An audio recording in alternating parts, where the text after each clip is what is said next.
এই মুহূর্তে মিন্টু রোডে ডিবি কার্যালয়ে আছেন রিপোর্টার মনির হুসাইন। সরাসরি যাচ্ছি তার কাছে।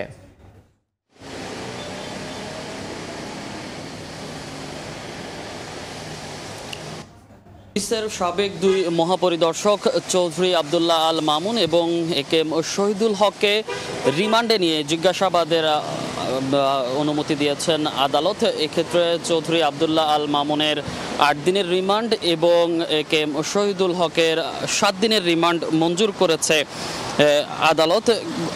গত মঙ্গলবার রাতে রাজধানী থেকে সাবেক এই দুই পুলিশ প্রধানকে আসলে আটক করে আইন শৃঙ্খলা বাহিনী। এরপর তাদের দুইজনকে গোয়েন্দা পুলিশের হেফাজতে রাখা হয়েছিল।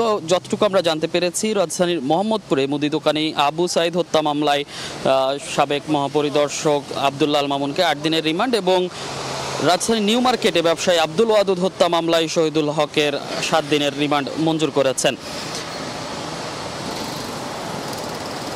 এদিকে আবু সাইদ হত্যা মামলার চৌধুরী আবদুল্লাহ আল মামুনকে রিমান্ডে নেয়ার আবেদন যে করা হয়েছে, সেখানে বলা হয়েছিল যে ছাত্র জনতার উপর যে ৫ আগস্ট এবং ছাত্র জনতার যে আন্দোলন চলছিল, সেই আন্দোলনে যে দমন করার নির্দেশনা সাবেক সরকার প্রধান দিয়েছিল, সেই নির্দেশনায় তারা কাজ করেছেন এবং এর সাথে তাদের যে সংশ্লিষ্টতা, সেই সংশ্লিষ্টতার খবর আসলে নিশ্চিত হতে পেরেছে আদালত। এজন্যই আসলে ৮ দিনের এবং একে শহীদুল হকের ৭ দিনের রিমান্ড মঞ্জুর করেছে আদালত। সেক্ষেত্রে আইন শৃঙ্খলা বাহিনীর পক্ষ থেকে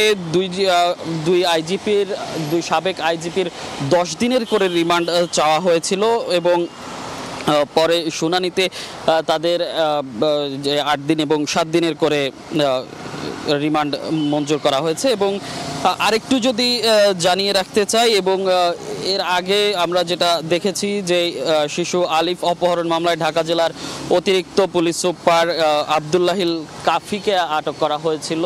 সেই আবদুল্লাহিল কাফিরও ৮ দিনের রিমান্ড মঞ্জুর করা হয়েছে এবং এখন পর্যন্ত আমরা যেটি জানতে পেরেছি, এই দুই সাবেক আইজিপি এবং আবদুল্লাহ কাফি তাদেরকে আসলে ডিবি হেফাজতে রাখা হয়েছে এবং তাদের পরবর্তী যে শুনানি, সেই শুনানিতে এবং ৮ দিন এবং ৭ দিনের রিমান্ডে নেওয়া হয়েছে। তো ডিবি অফিসের সামনে থেকে এই ছিল আমার কাছে সবশেষ। এতক্ষণ সরাসরি যুক্ত ছিলাম ডিবি কার্যালয়ে।